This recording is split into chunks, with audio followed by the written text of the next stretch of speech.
Our world is huge. Over 8 billion people occupy our planet, which, quite frankly, is a pinprick compared to our universe. It calls for this existential question that a lot of people fall back on when dealing with things bigger than themselves. And they'll ask, does anything I'm doing actually matter? And so yes, I'm here to reassure you that it certainly does, but also to tell you how I overcame this feeling while working through my senior project.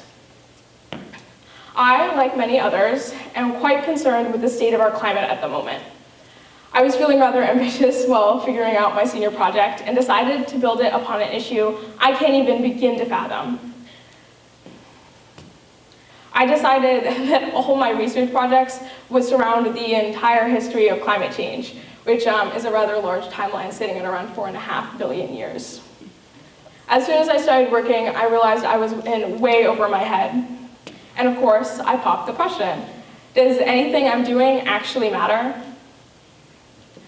After completing a successful campaign, working with state reps, and completing my expansive field of research, I think I can say yes.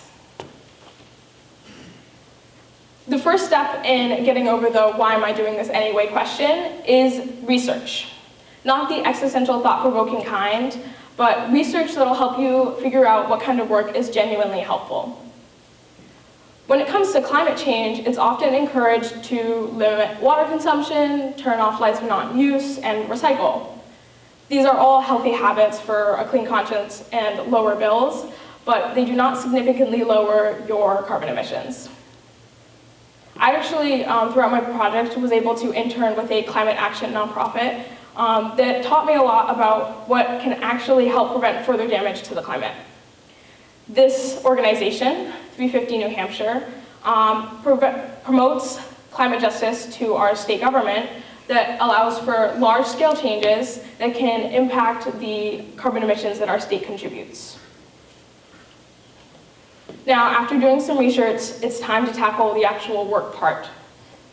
When there is a way that can genuinely help resolve an issue, it's important to take advantage of that opportunity.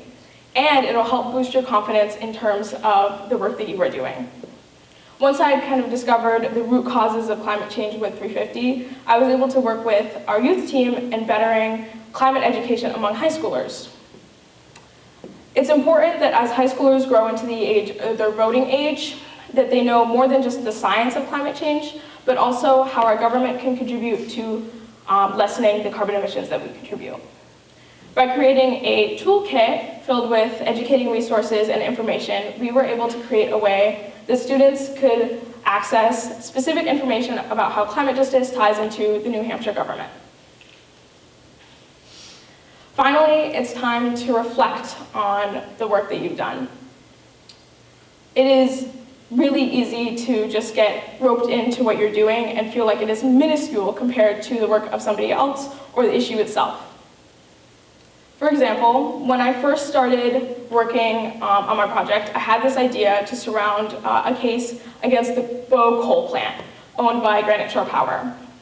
But once I started discovering how much work 350 New Hampshire had put in alone, I realized that my efforts were better off in a different direction and started putting more time into other parts of my project. Besides dropping that part of my original plan, I still managed a fair amount of success and was able to feel accomplished regardless. It is better to focus on what you have done rather than what you have not. It is super easy to feel overwhelmed by the enormity of things. But by understanding what makes a difference, starting small, and reflecting on the fruits of your work, it is easy to overcome that as well. I started out with this big idea to conquer a local issue that could expand across issues that happen all over in our world. Even when I thought my project was down to earth, it was still too ambitious to achieve. Instead, I found a way to work through legal power to combat continued damage to our environment. And I was able to work with our youth team in creating that climate education campaign.